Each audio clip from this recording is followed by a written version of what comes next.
ñu bàyyi la yow itam ci sujet bu am solo boobu muy liquidation de la presse l'étau qui se resserre les médias entre crise économique et prison. voilà damay commencer comme Mohamed ni nga waxee par l'étouffement de la presse. foofu na dama ciy yàgg. parce que man prison bi ma gën a intéressé. waaw parce que bien sûr loolu dama fa yàgg après Bachir Fofana Douli Coulibaly en prison. oui parce que lu tax dama yàgg ci affaire presse bi. mooy man wax dëgg yàlla je dis que te yàgg naa ko wax naa ko fii sa plateau wax naa ko Public SN. c'est très bien fait pour la presse. nous n'avons que ce que nous méritons hein. oui yàgg nga ko wax. voilà yàgg naa ko wax ma honnêtement. je n'ai absolument aucune pitié pour nous de la presse. Ousmane na safa saf doyul ñu. non je te dis ah na safa saf. Ousmane li mu xoj bu mu ñu xoj nii dëgg-dëgg. doyul na dolli. parce que xam nga lu tax ñun fii. comme ni ko Ahmed Ndoye waxee ñun dañoo yàgg nekk échelle presse bi dafa yàgg nekk échelle. pour ascension. au pouvoir de ça c'est vrai. pour un politique siiw sax. bu la neexul la yow moo xam ne neexal bi nag du xaalis wala ala waa Mohamed na doomu dimbali invité ma ñun ñooy siiwalaate. c'est ça c'est vrai. fii ku fi siiw du rek homme politique de. waykat ku mënti doon. mais ku la taal bu ñu la taalalul micro fooy siiwee. bu ñu dëppul caméra fooy siiwee. à l'époque des contributions. ci presse écrite bi. man jàppale naa aujourd'hui ay leader politique yu bari yoo xam ne dañ ma naan woo. dimbali ñu sama condition jàll ci Walf Quotidien di la saraxu. caawi. léegi nag loolu li ma wax tout le temps. il m'est arrivé doguma la nit jóge sama plateau rek ci ëllëg sa ñu nga am nomination. mais man tous les jours que je fais. ay nomination man tous les jours que je fais fii ñu bëri à part les gens de Pastef. que j'ai toujours refusé d'accueillir sur mes plateaux. amul fii homme politique boo xam ne nii sa carrière. contribué wu ma ci. ci nan ci micro ak caméra. c'est ça. léegi nag ñun de la presse. loolu ce n'est pas une faveur qu'on leur fait attention. loolu ñun suñu liggéey dafa mel tailleur nga ne ko jox ko mu ñëw loolu suñu liggéey la quoi. dafa mel ne comme enseignant bi la malheureusement enseignant bi la jàngal. je parle sous le contrôle de mon grand moo xam ne ñun fàtte nañu sax ñoom sax après dañuy fàtte. nañu mos a ñoo jàng surtout le primaire yow yaa koy fàttaliku. c'est ça quand il est gentil voilà bu gentiwee nga fàttali ko. si les méchants nga fàttali ko doo ko fàtte. donc te pourtant enseignant boobu avec son maigre salaire. mais formé na président de la République. formé na ay milliardaires. formé na. absolument donc nous ce n'est pas de l'autoglorification que de dire que beaucoup d'hommes politiques aujourd'hui nous doivent leur exposition médiatique. tant mieux pour eux. grand bien leur face. waaye ñun li ma wax sànq rek ci Sénégal dafa nekk en profonde mutation. ñii Pastef 5 ans yi dafa nekk ci ñun 5 ans yoo xam ne de douleur la 5 ans de tristesse yoo xam ne li ko précédé mooy cauchemar bu commencé depuis de 2021 à 2024. oui. donc tristesse bi xam nga kon état la boo xam ne presque aboutissement de quelque chose. parce que ñii mos dem boobu daay fodee c'est pas un truc c'est vrai c'est bien d'en rigoler. une minute mais ñun ñii nga xam ne tàmm nañu man ci Abdoulaye Wade laa commencé am conscience ci politique Sénégal.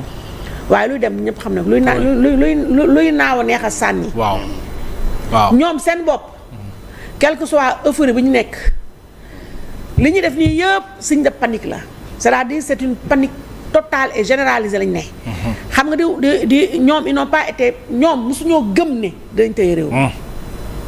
lu bette la. dafa leen ñu man ni ma choqué keneen ak keneen. noonu la leen bettee ñoom. ñoom c'était des warriors ay xeexkat la ñu woon. du ñu ay. njiit kenn ci ñoom ci le peu minimum bi ci mës a am carrière mosuñoo dégg chef wala monsieur le directeur temps yi dégg naa sax ñu naan Reug Bodian ton ami ñu ni waa chef la woon moo nekkoon chef ñoom waaye nekk na dëgg yàlla c'est facile d'être un chef d'un coin de 2 mètres carrés ndax amu fi benn haut fait d'armes boo xamante ni nii Sénégal mën na ko CV wam honnêtement sama CV doom bu am 6 ans moo wax gën a riche gën ko 10. bu fekkente ne ñoom seen élite se résume à Waly Diouf Bodian. pauvre de nous. honnêtement je me demande dama ne nag. CESTI. créé na journaliste bu ne. créé na ay journalistes yoo xam ne qui sont tombés dans l'anonymat. waaye ENA defe naa seen fournée ñii jiite. ENA ci boppam du tiitoroo man de quelque soit sama vulgarité quelque soit sama nullité gën ñaa nag CESTI. mais jusqu'à récemment am na ay xale yoo xam ne ñu ma ne boo duggee CESTI. sama photo bokk na ci suñu promotion. ndax promotion bu remarquable la ñu am. waaye ñii man damaa mosul dégg kenn ku ma ne te chaque jour dama poser question ne Ousmane Sonko a bien dû avoir une vie avant l'ENAM. lan mooy vie Ousmane Sonko avant ENAM dégg naa ba muy dugg major la woon xaw ma genre yooyu. mais xam nga dugg c'est important. waaw waaye lu essentiel la sortie. oui booy génn. pourquoi nous on nous tympanise ak dugg Ousmane Sonko. mais ça sortie lan la duñ ci wax ñun sortie bee ñu intéressé. na concours. mais wax dëgg yàlla. concours non voilà seen i wax ñoom. te dama ne merci Ahmed ba pare dama wax ne concours. tante chance la rek. man mi CESTI def naa ko 3 fois. chaque fois entretien avec le jury lañ may recalé parce que dama dër ah il y avait d'autres portes d'entrée. waaw voilà non si ma kii ay yëf ak yooyu. moo tax ñoo ko naay salee noonu rek. pour bañ ñu yóbbu ñu man xam nga comme ni ma waxee ñoom seen rêve mooy. yóbbu ma rëbës waaye du ma leen ko yombalal dinaa reenteeg ñoom ba bu ñu may yóbbu tamit dëgg-dëgg ne ñëpp dinañu xam ne. dañoo diri jeeg bu yóbbu du ma leen ko yombalal man. maintenant tey bu ñu demee ba nga xam ne presse bi. Abdoulaye Wade ñoom li ñu am nii ñëpp a ko gouverne il faut pas se leurrer. ku fi nekk njiitu réew jéem nga ko. mosoo ko réussir pour 2 raisons premièrement ñii dañoo soxor. ñëlee soxoruñu ñii ils sont no limite ñeneen dañu amul limite.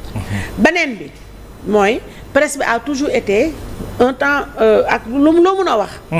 amoon nañu quand même am nañu suñu divergence. oui mais face à l'ennemi commun. c'est ça.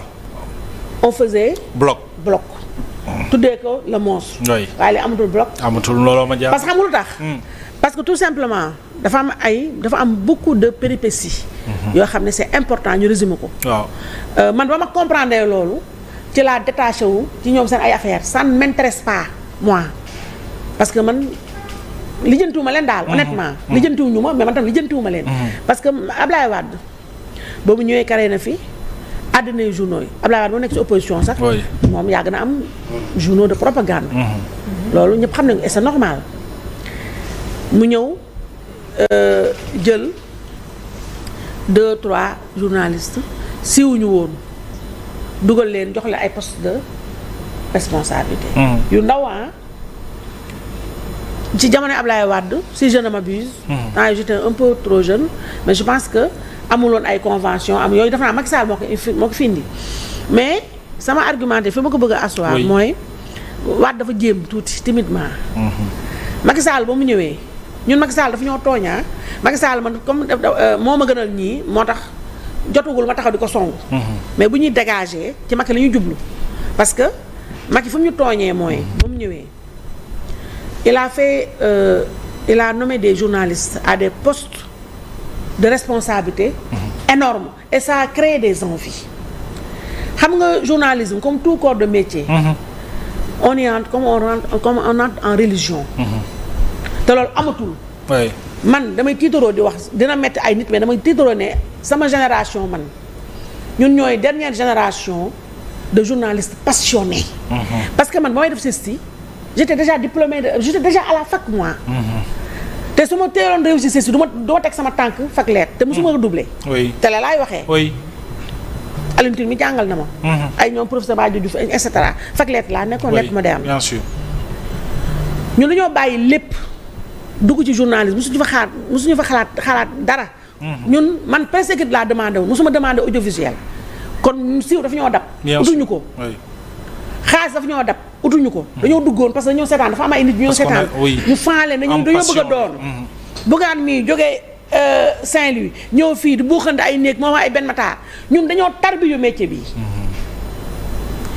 mais léegi nit ñi dañoo bëgg a nekk journaliste parce que ça fait genre bu dee jigéen ñi ñu baal ma bëgg nañu am jëkkër bëgg nañu am far bu dee góor ñi bëgg nañu am ay weccet booy seen boo invité bi dem booy kii woo jàppal fii 1000 francs ñun loolu xamuñu ko moom. ñun ñaata yoon la ñu boycotté ay conférence de presse. parce que ay rencontre parce que dañu ne 16h ñoo toog di poireauté ñu gedd. man maison du parti socialiste dirigé naa fa ay boycott journaliste ba taay reporter man. donc aujourd'hui yooyu ba mu amee Abdoulaye Wade ba mu ñëwee. Macky Sall ba mu ñëwee. jël ay yaaxam. ñooñu ñëpp dañu ay patron de presse ñu woon. jël Abdou Latif Coulibaly. Latif sax il a eu l'honnêteté ba mu demee ba il était candidat bokk na sax ci benn sigil Sénégal voilà donc non au début avant benn bokk yaakaar. benn sigil Sénégal donc ñooñu ñëpp ba ñu demee. et tant d'autres. Thiam bi nekkoon kii Mamadou Thiam wala non. papa Mamadou Thiam c'était pas un gars mais ay comme ay ñoom Racine Talla. waaw ñooñu ñëpp. c'est ça léegi ba ñu ñëwee ñooñu ñëpp ñu dem. ñu dégarnir rédaction yi après ñu fa bàyyi. xale journaliste yi ñu fa bàyyi. ñu taxaw daal ne parce que kenn mësul dégg si Macky Sall la ñu déggee journaliste ministre. mësta am. ñooñu si ils ont eu l'honnêteté ñu ne nekkatuñu journaliste. après ça a suscité des vocations. ñu daal ne journalistes ils étaient ñuy bàyyi si rédaction yi ils étaient à l'affût ñu ne parce que kenn mësul imaginer ne. c'est vrai le journalisme mène à tout à condition d'en sortir loolu la ñuy wax si. waaye kenn mësul woon imaginer ne. accompagner homme politique mën nga see dégg ministre parce que ñu fii dañu foogoon ne pour nga dégg nekk ministre.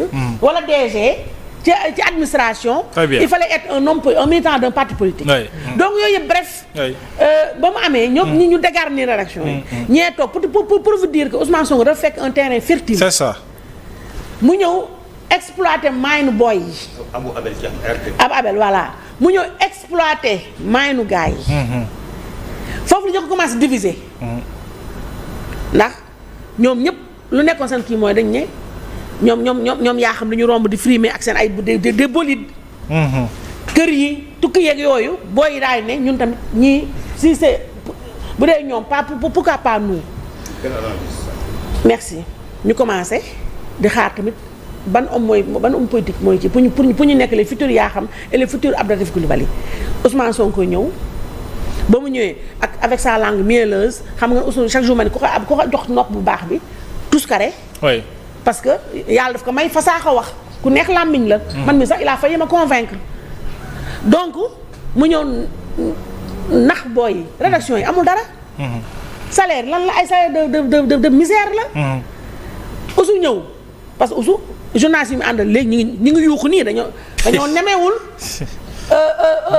sàllar ñu ko. mais Oussou était beaucoup plus prospère. si ñoom en tout cas c'était plus rentable si ñoom quand ils étaient dans l'opposition. ci conquête pouvoir. donc yow ba mu ñëwee. presse bref foofu ngay gisee. c'est ça. journaliste boo taxawee di attaquer benn homme politique. militant parce que duñu tontu de journaliste ñoo toog ubbi seen plateau di la tontu. c'est ça parce que ñoom dañu yooyu yëpp am ci. correct noppi.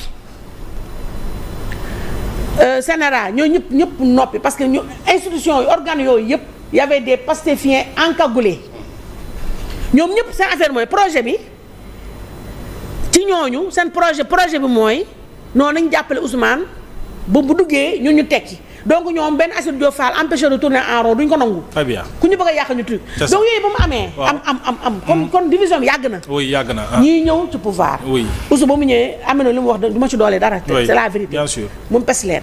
waaw lu garaaw nag. moo tax dama ne man du ma jooy la ku jooyul boppam. d'accord maintenant ci juddu gël. voilà parce que c'est important foofu pour terminer foofu parce que dama wax rek ne. su ma bëgg a waxee foofu mooy. li ma dénoncé d'accord ma ko. oui. Et je trouve que c'est une honte.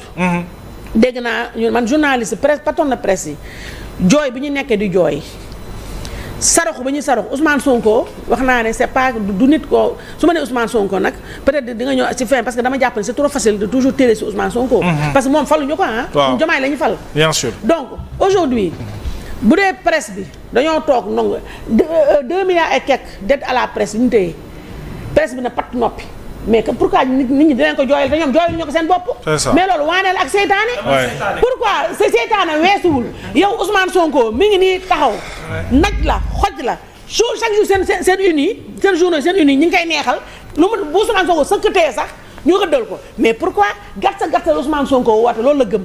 mais nañ ko ci fekk si. ku ko ci fekk si woon sa affaire man de damay gàtt sa. très bien.